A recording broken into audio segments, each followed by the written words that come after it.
Okay, so I'm going to wait a second because I think the microphone needs to adjust for a second before it calms down. Okay, this is my next talk on A Course in Miracles, and this is the theme of this talk is letting go. Now, this is a big deal, although, frankly, everything in the Course is a big deal. Once again, let me remind you, it doesn't matter that it's A Course in Miracles, that it's a book that has a title that you buy in a store. None of that matters. What's important is if it makes sense, if it makes sense to you. This is the universal curriculum. That means all this stuff happens to be true. The source of it is always going to be the same, no matter what that source is. So don't accept what I'm saying. Accept it in your own heart. Go inside and see, does this really make sense to you? Is this something that you really want to hang your hat on? Because it's a big deal. It's going to change your life. So it's not a small thing, not something to take lightly. It's not something to take anybody else's word for. So, letting go. Now, I talked about the Holy Spirit, and the Holy Spirit is a huge part of the atonement plan. He is God as we know him. He is God's stand-in for the dream. He's the one behind the scenes in everything that happens to us, bringing events into our lives, responsible for everything that we think God to be, the liaison for our prayers, everything. Now, virtually on every single page of the Course in Miracles, there is a reference to letting go of this dream and giving it to the Holy Spirit. That's the whole theme of the book, is stop giving this dream power. By giving it your focus, by giving it importance, by giving it attention, that's what makes it real, and that's what makes it continue. Your continued support of it. So what you do is you give that support and control to the Holy Spirit and say, this isn't important, so you take it from me. I'm giving importance to this aspect of the dream, to this problem I'm having, to this relationship, to this event, whatever it is. I have a problem with it, therefore you take the problem. Now, when you give a problem to the Holy Spirit, you have to give it to him 100%. And what I mean by that is you actually have to have faith that there is this thing, whatever it is, called the Holy Spirit, who seems to be a guy, right? And you don't hear him. He doesn't talk to you. He's not visible. There's no evidence. There's just no evidence. So how do you do that? Well, that's what faith is. I mean, that's what it is. You have to buy into this whole thing to get out of this dream. You have to buy into it, buy into the atonement plan. And that is an individual decision that you have to make. But once you do, you notice that things start to change. So there is evidence. You're getting support. But you don't get that support until you take the first steps, the belief, the willingness to understand. You have to have willingness to believe. Now, the Holy Spirit, once again, God says you don't need to be perfect in order for this to work, because perfect people don't need it. They don't need the support. So you're going to get the support, but you need to take the first steps, because God won't interfere with your decisions. So you have to make a decision. That's a step toward the atonement plan. Now, when you give a problem to the Holy Spirit, as I said, you have to give it 100%. That means you have absolute faith that the Holy Spirit is going to solve this problem for you. As I said, the solution is already built in, but you won't see that solution until you forgive the problem, till you say, I don't know what to do. I don't know anything because this isn't real. This isn't happening. So I give it to you, Holy Spirit. As soon as you go back to the problem, you've taken it back. As soon as you start thinking about the problem again, you have taken it back away from the Holy Spirit. And the Holy Spirit goes, okay, it's yours again. Take it and run with it. See how that does, how that gets you. So I just saw, actually today, on social media, somebody who was saying, who was checking on how God was taking care of the problem. It was somebody, not a course student, but it was somebody who was looking around the corner to check on God to see, hey, how's it coming with that problem of mine that you're dealing with that I gave you? And I thought it was hilarious because that's exactly taking it back. That means God doesn't have the problem because you're not really giving it to him. You're not trusting God with the problem. Trust means trust. It doesn't mean I hope you're taking it, God, and how's it going? No, that's not trust. That's fear. And as long as fear comes into your problem, well, then it's yours again, because God cannot take away your fear. That fear is a choice that you have to make. So, here's another thing that's very important when it comes to letting go. We need control as egos. As a matter of fact, and I want you to think about this, the ego is nothing but control. That's what the ego is. If there was a word to define what the ego is, it's control. It's individual control. And why is that? Because we have taken away control from God. We have decided that we are in charge of our lives. And the only way that we're going to be successful or happy or rich or, free of problems or stress is if we do something about it. And that is the exact opposite of the truth. So, as I said, every page of the course tells you to give your problems to the Holy Spirit. Let go of your control. Your control is the thing that keeps you in ego. Now, that, what I just said, is an incredible threat to the ego. Oh my God, you mean give up my control of my life? That is the death of the ego, because the ego is the control. So what are you going to do? Well, this is the faith part again. It's the same as giving your problems to the Holy Spirit. It's everything. Give your life to the Holy Spirit. Well, he's not talking to me. I don't hear him. I don't know who he is. I have no evidence. Well, that's true for now. Maybe some people are aware that there's a Holy Spirit working behind the scenes with them. But the only way you're going to see evidence that this is working is by, as I said, you have to take the first step. You have to attempt to give things to the Holy Spirit, everything, your relationships, your problems, your financial situation, your whatever it is, your health. You have to give these things to the Holy Spirit, and you have to say, when you give them, I don't know what's going to happen, and it doesn't matter what happens.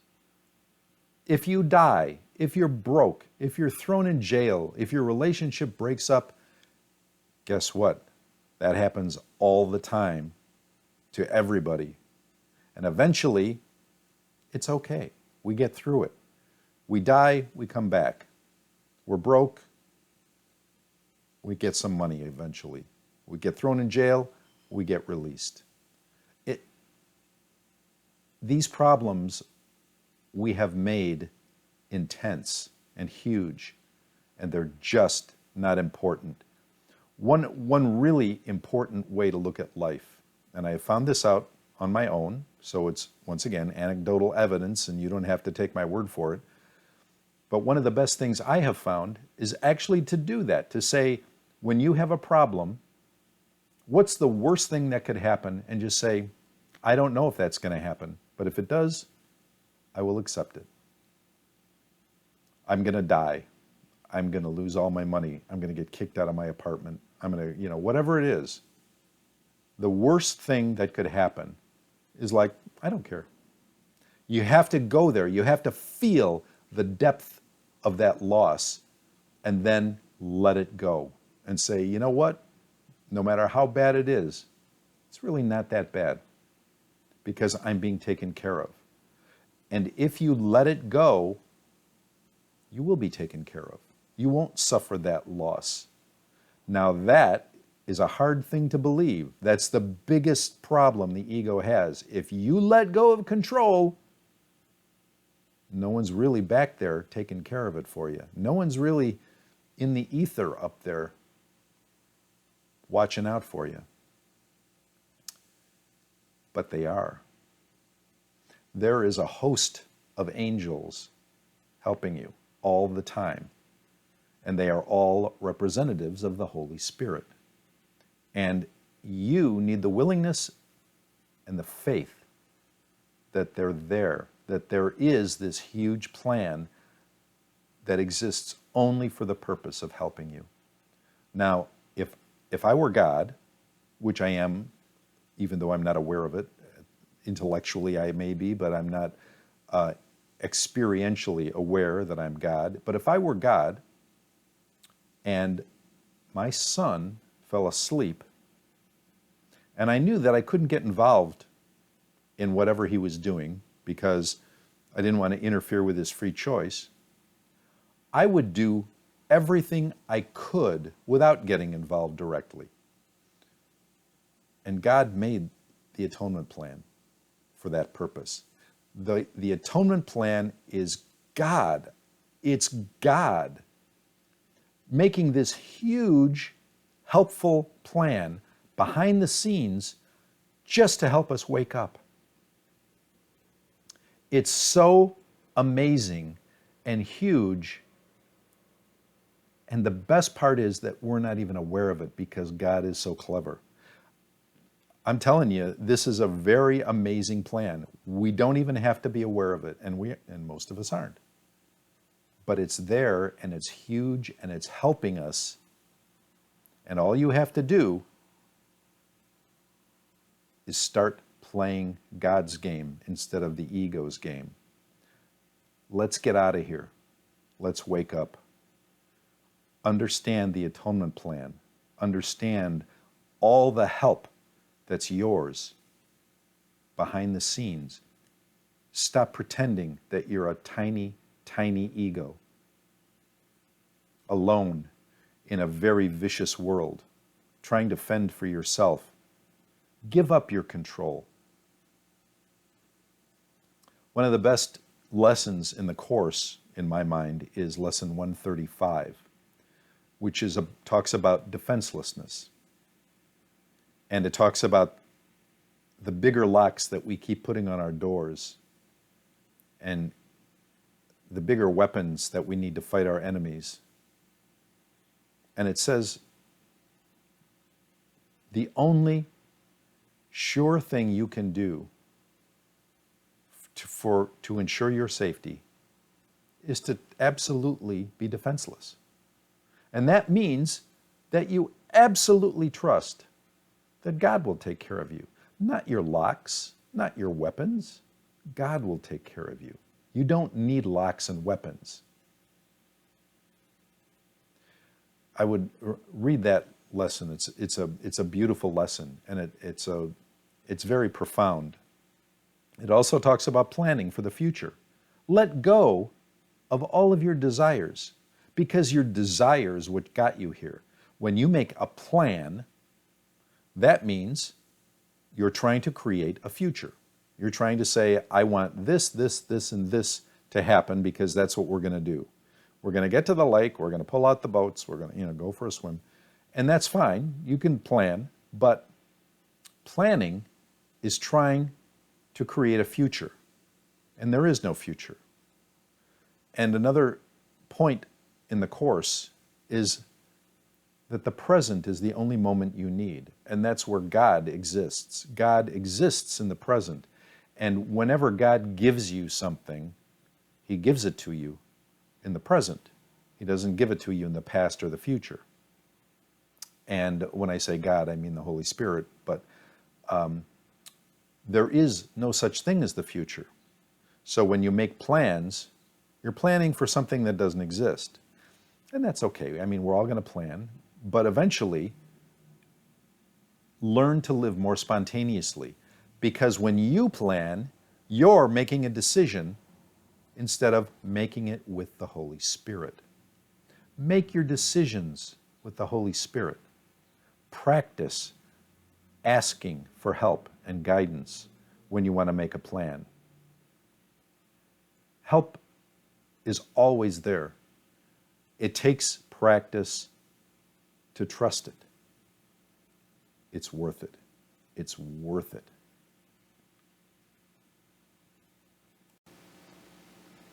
Now, one more thing that is a very important part of this is when you have a problem, one of the things we tend to do is analyze.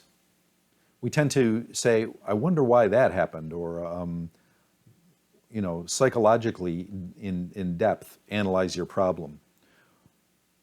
Well, the problem with analysis, as the Course points out, is that it just means separating something into more and more pieces. And it's the opposite, it has the opposite effect than you think it is having.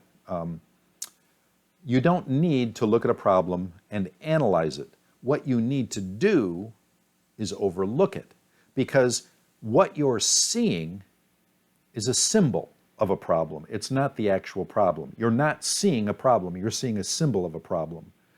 When, somebody dumps you in a relationship, well, that's a problem, but you see it much differently than the Holy Spirit does, because He's seeing it as a symbolic representation of your thoughts. And what you need to do is not analyze the problem, it's to overlook it. It's to say, well, I didn't know that was going to happen, but since it did, I have to forgive that person. And I have to forgive myself. Now, you can do a certain amount of introspection, and that's certainly a welcome thing. But to analyze problems and to go into them just makes them worse, and it makes you in control again. It's one more thing that keeps you controlling your own life. The Holy Spirit is doing all of this for you. When you see something go wrong or when something happens to you, your role is just to forgive it, to overlook it, not to analyze it, but to forgive it, to let go of your control. It's also a difficult thing to do. These things seem hard, but once you start doing them, they get easier and easier, because you realize, wow, I spent all that time stressing and worrying and taking charge of something, and I didn't really make anything better at all. You realize your life starts getting better when you start giving up control.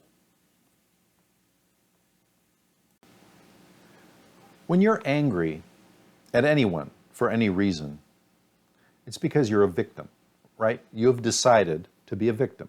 And the reason you're angry is because somebody is doing something to you that you don't like, or they're doing it to somebody else. Whatever the reason is, you're angry because you're a victim.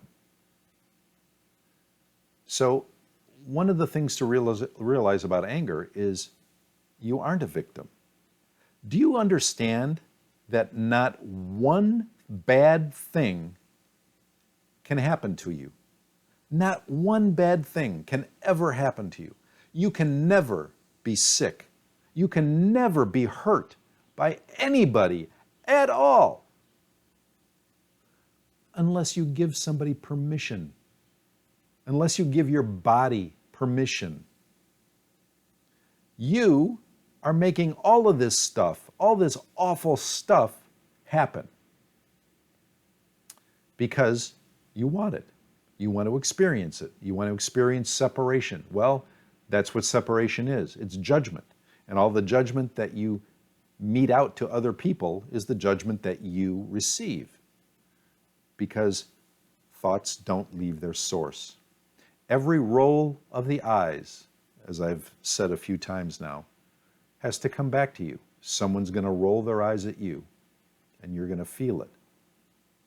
That's because you believe in separation. You believe in sickness. You believe in a world where all these awful things exist.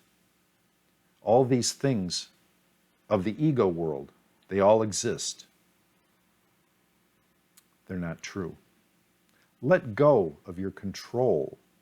Let go of all the things that you think you're in charge of. You're not in charge of any of it. Your only duty here is to forgive. Forgive. That's it. The next talk I'm going to give, I believe, is the last one on explaining the Course. And it's the real world. And it's a doozy. Thank you.